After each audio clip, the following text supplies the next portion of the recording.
السلام علیکم ورحمۃ اللہ وبرکاتہ۔ اعوذ باللہ من الشیطان الرجیم، بسم اللہ الرحمن الرحیم۔ رب اشرح لی صدری ویسر لی امری واحلل عقدۃ من لسانی یفقہوا قولی۔ آج کا درس ہے ہمارا سورہ بقرہ آیت نمبر 34 سے 39 تک۔ پچھلے سبق میں ہم نے یہ بات پڑھی تھی کہ اللہ تعالیٰ نے جو آدم علیہ السلام کو نام سکھائے تھے وہ سارے نام اللہ تعالیٰ کے سامنے آدم علیہ السلام نے پیش کیے، اور فرشتوں سے جب یہ سوال کیا گیا کہ اب تم یہ سارے نام بتاؤ تو وہ یہ سارے نام نہیں بتا پائے، اور فرشتے فوراً ہی عاجز ہو گئے اور اللہ کی پاکی بیان کرنے لگے کہ اے اللہ تو پاک ہے، ہمیں کوئی علم نہیں ہے، لیکن جتنا تو نے ہمیں سکھا دیا ہمیں تو صرف اتنا ہی آتا ہے۔ تو اس سے یہ پتہ چلتا ہے کہ انسان جس خلیفہ بنایا گیا ہے، اللہ تعالیٰ نے انسان کو خلیفہ کا لقب دیا ہے کہ یہ میرا کام کرے گا دنیا میں رہ کر، تو اس سے یہ پتہ چلتا ہے کہ خلیفہ بنانے کے لیے انسان ہی بیسٹ ہے، کیونکہ وہ ساری خوبیاں انسان کے اندر موجود ہیں جو وہ ایک خلیفہ میں ہونی چاہیے، یعنی سیکھنے کی، اس کو یاد رکھنے کی، اس پر عمل کرنے کی، اللہ کا عاجز ہونے کی، اللہ کی بندگی کرنے کی، اللہ کی عبادت کرنے کی۔ تو اسی طرح جیسا کہ فرشتوں نے یہ بھی کہا تھا کہ اے اللہ تو ایسا خلیفہ بنائے گا کہ جو دنیا میں فساد کرے گا اور جو خوریزی کرے گا، تو اللہ تعالیٰ نے فرمایا تھا قال انی اعلم ما لا تعلمون، کہ بے شک میں جانتا ہوں جو تم نہیں جانتے۔ یعنی اللہ تعالیٰ فرماتے ہیں کہ جو میں نے بنایا ہے نا انسان کو، مجھے پتہ ہے کہ میں نے اس کے اندر کیا رکھا ہے۔ یہ صرف خوریزی اور فساد ہی نہیں کرے گا بلکہ بہت اعلیٰ درجے کا بھی بنے گا، یعنی نبی بھی ہوں گے، ان میں سے رسول بھی ہوں گے جو اللہ کا کام کرتے ہوں گے، جو ہر وقت اللہ کی یاد میں ہوں گے، اور دنیا بھی کے بھی سارے حق ادا کریں گے اور اللہ کا بھی حق ادا کریں گے۔ تو اسی لیے وہ ساری خوبیاں، وہ ساری صفات آدم علیہ السلام اور تمام بنی نوح میں شامل تھی، اسی لیے یہ ساری صلاحیت جو تھی خلیفہ بنانے کی وہ آدم علیہ السلام میں موجود تھی۔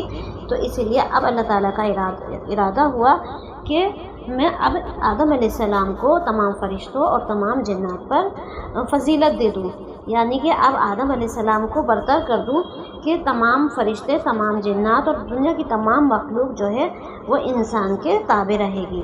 تو اسی لیے اللہ تعالیٰ کو یہ ارادہ ہوا کہ اب وہ کہ فرشتوں اور جنوں سے آدم علیہ السلام کی تعظیم و تکریم کروائے۔ تو آج کا سبق ہمارا یہی رہے گا کہ اللہ تعالیٰ نے انسان کو کتنی نعمتیں اور کتنی عزت بخشی ہے۔ فرمایا وَإِذْ قُلْنَا لِلْمَلَائِكَةِ اسْجُدُوا لِآدَمَ فَسَجَدُوا إِلَّا إِبْلِيسَ، اور جب ہم نے کہا فرشتوں کو کہ تم سجدہ کرو آدم کو، تو انہوں نے سب نے سجدہ کیا سوائے ابلیس کے۔